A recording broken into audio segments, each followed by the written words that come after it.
ವೀಕ್ಷಕರೇ ನಮಸ್ಕಾರ. ಜೀವನದ ಸತ್ಯಗಳು ವಿಭಾಗದ 3ನೇ ಸಂಚಿಕೆ. ನಾವು ಹಿಂದಿನ ಸಂಚಿಕೆಯಲ್ಲಿ ಹೇಳಿದ್ದೆ, ನಮಗೆ ಒಂದು ದೃಷ್ಟಿಪಥ ಇರಬೇಕು, ಗುರಿ ಇರಬೇಕು.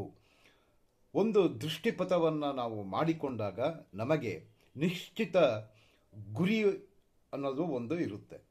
ಅದಕ್ಕೆ ತಕ್ಕಂತೆ ನಾವು ಮಾರ್ಗಸೂಚಿ ಮಾಡಿಕೊಳ್ತೀವಿ ಮತ್ತು ಆ ಮಾರ್ಗದಲ್ಲಿ ನಮ್ಮ ಜೀವನ ನೌಕೆಯನ್ನು ನಾವು ಮುನ್ನಡೆಸುತ್ತೇವೆ.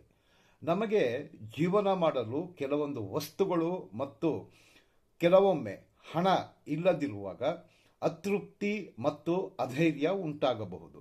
ಆದರೆ ಬದುಕಿಗೊಂದು ನಿಚ್ಚಳ ಗುರಿ ಇಲ್ಲದೆ ಜೀವನ ಸಾಗುತ್ತಿದ್ದರೆ ಅದು ನಿಜವಾದ ಬದುಕೇ ಅಲ್ಲವೆನ್ನಬಹುದು. ಈಗ ನಾವು ಜೀವನ ನಡೆಸಬೇಕು ಅಂದರೆ ನಮಗೇನೋ ಕೆಲವೊಂದು ವಸ್ತುಗಳು ಬೇಕು, ಹಣ ಬೇಕು.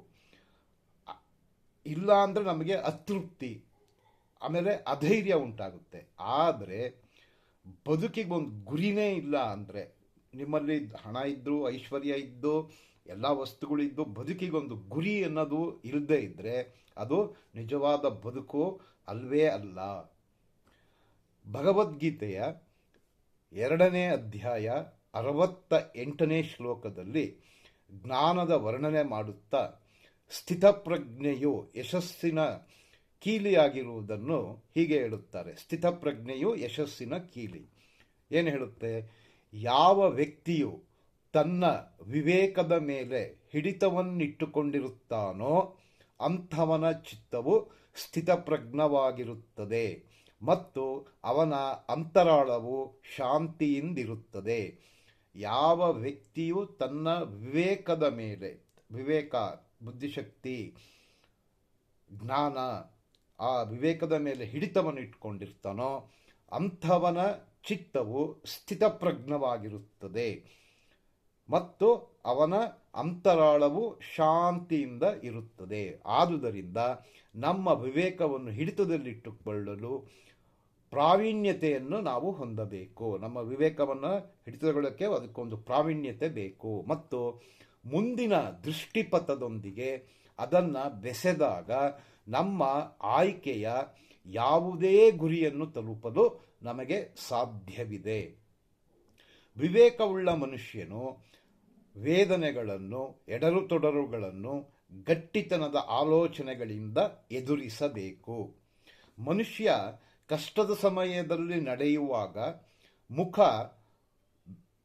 ಬೆನ್ನು ಬಾಗುವುದು ಅತ್ಯಂತ ಶಕ್ತಿಶಾಲಿಯಾದ ಮಾನಸಿಕ ಶಕ್ತಿ. ಮನುಷ್ಯ ಕಷ್ಟದ ಸಮಯದಲ್ಲಿ ನಡೆಯುವಾಗ ಮೂಲ ಬೆನ್ನೆಲುಬಾಗುವುದು. ಇಲ್ಲಿ ಒಂದು ಚೂರು ಮಿಸ್ಟೇಕ್ ಆಗಿದೆ. ಏನಂದರೆ, ಮನುಷ್ಯ ಕಷ್ಟದ ಸಮಯದಲ್ಲಿ ನಡೆಯುವಾಗ ಮೂಲ ಬೆನ್ನೆಲುಬಾಗುವುದು ಅತ್ಯಂತ ಶಕ್ತಿಶಾಲಿಯಾದ ಮಾನಸಿಕ ಶಕ್ತಿ. ಬೆನ್ನೆಲುಬಾಗುವುದು ಅಂದ್ರೇನು? ನಮಗೆ ಒಬ್ಬ ಮನುಷ್ಯ ನೇರವಾಗಿರಬೇಕು ಅಂದರೆ ನಮಗೆ ಬೆನ್ನೆಲುಬು ಗಟ್ಟಿ ಇರಬೇಕು, ಬೆನ್ನೆಲುಬು ನೇರವಾಗಿರಬೇಕು. ಹಾಗೆಯೇ ಒಬ್ಬ ಮನುಷ್ಯ ಕಷ್ಟದ ಸಮಯದಲ್ಲಿ ಅವನು ಆ ಕಷ್ಟದ ಸಮಯವನ್ನು ಎದುರಿಸ್ತಿದ್ದಾನೆ ಅನ್ಬೇಕಾದ್ರೆ ಅದಕ್ಕೆ ಬೆನ್ನೆಲುಬಾಗಿ ನಿಲ್ಲುವಂತಹ ಒಂದು ಶಕ್ತಿ ಅಂದರೆ ಅದು ಅಂತಃಶಕ್ತಿ ಅಥವಾ ಮಾನಸಿಕ ಶಕ್ತಿ. ನಮ್ಮ ಗುರಿಯೆಡೆಗೆ ಸಾಗುವ ದಾರಿಯಲ್ಲಿ ಎಷ್ಟೇ ಕಷ್ಟಗಳಿದ್ದರೂ, ದಾರಿಯಲ್ಲಿ ಎಂಥದೇ ಎಡರು ತೊಡರುಗಳು ಎದುರಾದರೂ ನಮ್ಮ ಅಂತರಾಳದ ನಿರ್ಧಾರ ಮತ್ತು ದೃಢತೆಯಿಂದ ಅಂತಃಶಕ್ತಿಯನ್ನು ನಾವು ಪಡೆಯುತ್ತೇವೆ. ನಮಗೆ ಒಂದು ದೃಢ ನಿರ್ಧಾರ ಇದ್ದರೆ, ನಮಗೆ ಆ ಗುರಿ ತಲುಪಲೇಬೇಕು ಅನ್ನುವ ಒಂದು ಅಂತಃಶಕ್ತಿ ನಮ್ಮಲ್ಲಿ ಮೂಡ್ತಾ ಇದ್ದರೆ ನಾವೇನು ಮಾಡ್ತೀವಿ? ಯಾವುದೇ ಎಡರು ತೊಡರುಗಳು ಬಂದರೂ ಕೂಡ ಅದನ್ನು ಮೀರಿ ನಾವು ಮುನ್ನಡೆದು, ಅದನ್ನು ಎದುರಿಸಿ ಮುನ್ನಡೆದು ನಮ್ಮ ಗುರಿಯನ್ನು ನಾವು ತಲುಪುತ್ತೇವೆ. ಈಗ ನೀವು ಕೆಲವು ಸತಿ ನೋಡಿರ್ಬೋದು, ಮಕ್ಕಳು ಕೆಲವು ಜಾಗಗಳಲ್ಲಿ ಬಸ್ಗಳಿಲ್ಲ, ನೀರನ್ನು ದಾಟ್ಕೊಂಡು ಹೋಗಬೇಕು, ಆದರೆ ಅವರ ಗುರಿ ಸ್ಕೂಲ್ಗೆ ಹೋಗಬೇಕು. ಆವಾಗ ಅವ್ರು ಏನು ಮಾಡ್ತಾರೆ? ಇಲ್ಲ, ಹೋಗಲ್ಲ, ಗಿಡ ಮಳೆ ಇಲ್ಲ.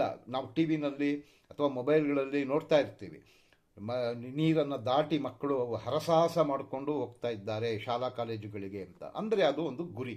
ಹಾಗೆ ನಮ್ಮ ಜೀವನದಲ್ಲಿ ನಾವು ಮುಂದೆ ಒಂದು ಗುರಿಯ ದೃಷ್ಟಿಪಥವನ್ನು ಇಟ್ಕೊಂಡಾಗ ನಮಗೆ ಮಾನಸಿಕ ಶಕ್ತಿ, ಅಂತಃಶಕ್ತಿ ಚೆನ್ನಾಗಿದ್ದರೆ ನಾವು ಯಾವುದೇ ಎಡರು ತೊಡರುಗಳನ್ನು ಕೂಡ ಎದುರಿಸಿ ನಿಲ್ಲುವಂತಹ ಒಂದು ಮಾನಸಿಕ ಶಕ್ತಿ ನಮ್ಮಲ್ಲಿ ಉಂಟಾದರೆ ನಾವು ಆ ಗುರಿಯನ್ನು ತಲುಪ್ತೀವಿ. ಅದಕ್ಕೆ ಮೇನ್ ಏನಿರಬೇಕು, ನಮಗೆ ಒಂದು ಗುರಿ ದೃಷ್ಟಿಪಥ ಅನ್ನೋದು ನಮಗೆ ಇರಬೇಕು.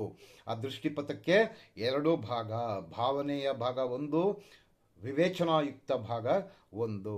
ಇವೆರಡನ್ನು ತಿಳ್ಕೊಂಡು ನಾವು ಮುಂದುವರಿಬೇಕು. ಈಗ ಮನುಷ್ಯರ ಬಾಳ್ವೆಯಲ್ಲಿ, ಮನುಷ್ಯನ ಜೀವನದಲ್ಲಿ ಗೆಲುವು ಮತ್ತು ಸೋಲು ಎರಡೂ ಕೂಡ ಸಹಜವಾದುದು. ಎರಡೂ ಕೂಡ ಸಹಜ. ಗೆಲುವು ಆಗುತ್ತೆ, ಸೋಲು ಆಗುತ್ತೆ. ಯಾವಾಗಲೂ ಗೆದ್ದೇ ಗೆಲ್ತೀವಿ ಅನ್ನೋಂಥದ್ದಿಲ್ಲ, ಯಾವಾಗಲೂ ಸೋಲ್ತೀವಿ ಅನ್ನೋಂಥದ್ದಿಲ್ಲ. ಎರಡೂ ಕೂಡ ನಾಣ್ಯದ 2 ಮುಖಗಳಿದ್ದಾಗೆ ಮತ್ತು ಸಹಜ.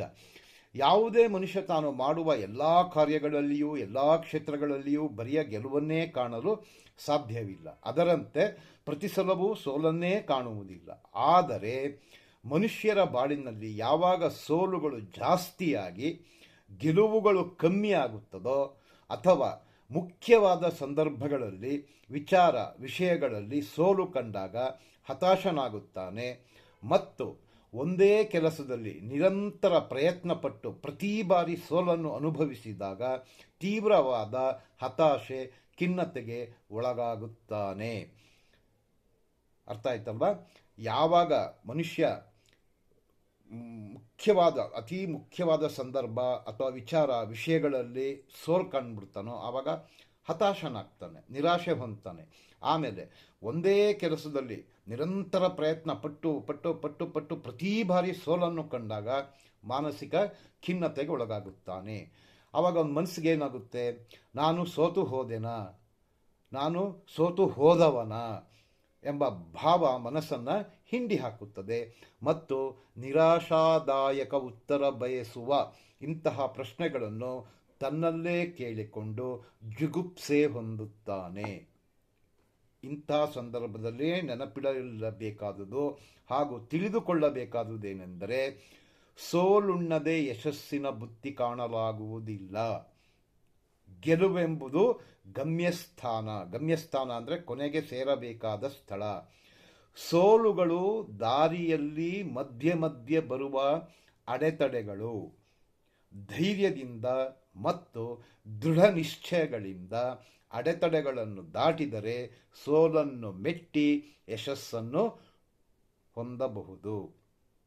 ಸೋತಾಗ ಹತಾಶರಾಗದೆ ಗೆಲುವು ಸಾಧಿಸಿದ ಹಲವಾರು ಗಣ್ಯ ವ್ಯಕ್ತಿಗಳ ಜೀವನ ಚರಿತ್ರೆ ನಮಗೆಲ್ಲ ತಿಳಿದಿದೆ. ಕೆಲವು ಪ್ರಮುಖರ ಜೀವನ ಮುಖ್ಯ ಘಟನೆಗಳನ್ನು ಸ್ವಲ್ಪ ನಾವು ಗಮನಿಸೋಣ. ಇದು ಮುಂದಿನ ಸಂಚಿಕೆಯಲ್ಲಿ.